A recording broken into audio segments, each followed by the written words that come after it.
What was this one? Yeah. I miss moves a lot. That's part of why I decided to do this kind of thing. Pox said, is my rating still 2117? My rating right now is like a little bit low. I don't know exactly what it is. It's somewhere in the 2000, 2100 range. But I think my strength is still there. It's just somehow the events don't go that well for me. But anyway, I think my strength is somewhere probably a little bit higher than that. But anyway, so I miss a lot of moves in my games, and so I'm working on candidate moves, among other things. And in this position, I was playing black, and it's black to play. So what moves would you guys consider here? Let's maybe get like 3 moves from everyone, not just one move. Just like your top 3 moves that you're considering. And just a friendly reminder, this rook is hanging. So your 3 moves should keep this in mind. It's black to play. You future master queen h6 check in the last diagram. The queen can go back and take it. Motosems, thanks for tuning in, and have a good night.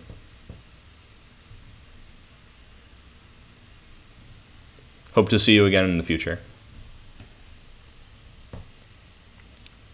Knight f6, right? g5 is also hanging, so are you sure? Brick Bash?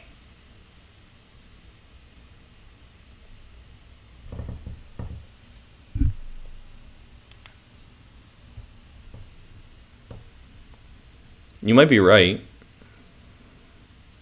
but there's a lot going on here. So try to come up with 3, and try to order them in like which one you think is most important first.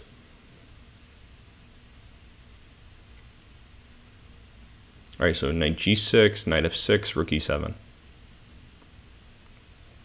Interesting.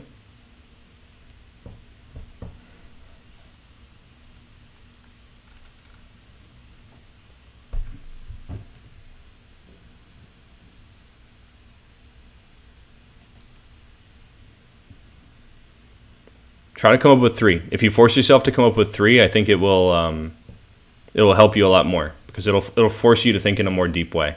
I tried this earlier today, and I think it worked pretty well for me. Instead of just 1 at a time, think of 3 together.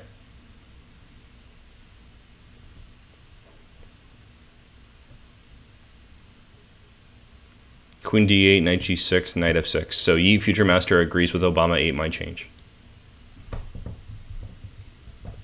If you already have 3, like scour the board for more options and make sure you check the forcing moves. Forcing moves are always good. I mean, not good, but good to consider. Good candidates.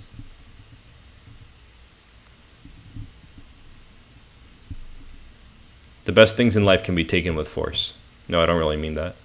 Atarv is suggesting e5. This is black to play. And there's a free rook otherwise, so I'd probably pick the rook over e5. But yeah, black to play, choose 3.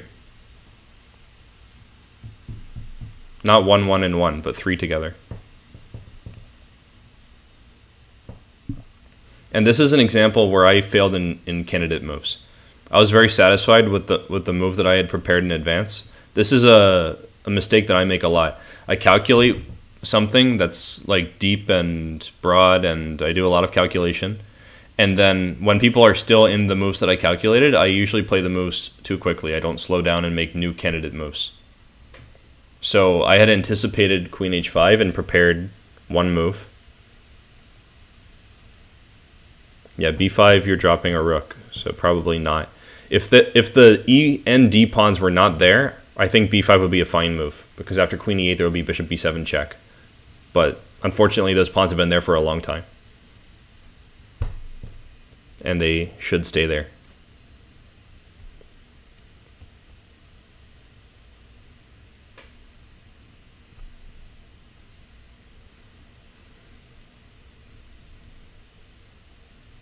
Okay, so I think I should share the move that I played and the move that I missed.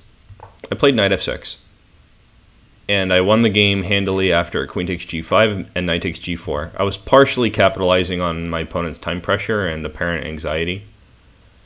And I'll show you guys the finish real quick. All right, so they played king g2. I think this move makes a lot of sense since I was threatening knight f2. That's a fork. We love forks.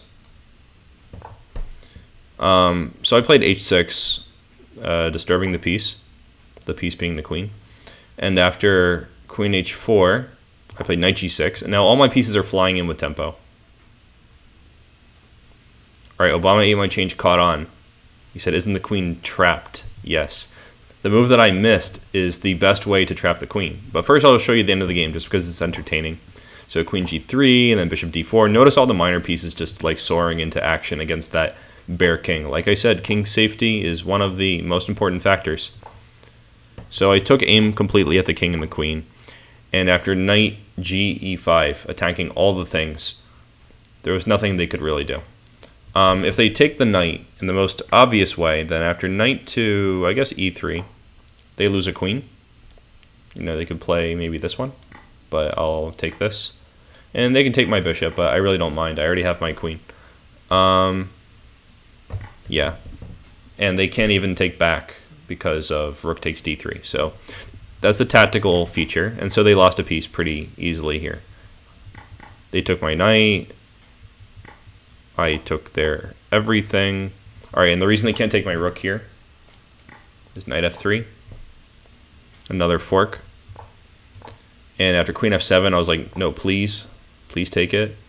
But after rook g4, I got a lot of free stuff. This was not very precise, but it got them to resign fast.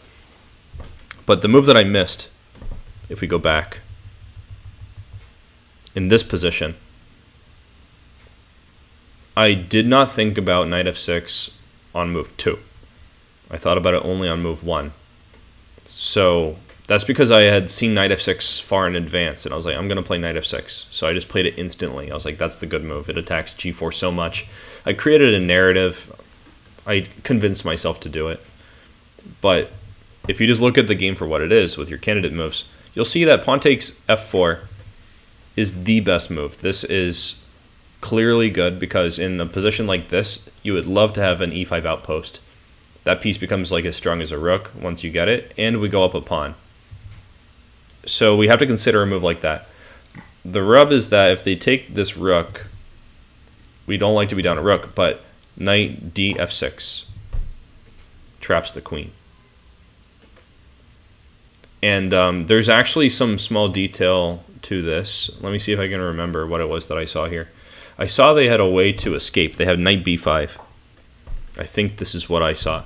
But after knight b5, I'm going to be taking a piece, right? Hold on, let me see. What's my status here? Was I going to play queen b6? No, that would allow queen e7. I think I was just going to take the knight. And they can rescue their queen, but at what grisly cost, right? This position is so good for black. Yeah, we get everything here. This position is like a dream come true. So, but the main problem with this is not that I couldn't calculate knight b5 and things like that. Although for some reason I did spot knight b5 in my candidate moves from my opponent.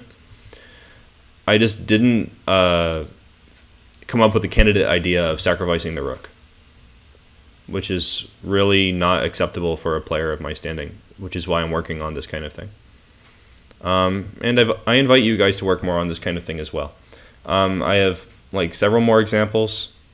I'd be happy to show you guys at a different time, but I've been streaming for like more than 2 hours now, and I think it's probably a good time to call it quits. But I hope you guys enjoyed this, and I have a lot more to say, so if you guys want to follow on YouTube and Discord stuff, and send me a private message or something, we can get in touch.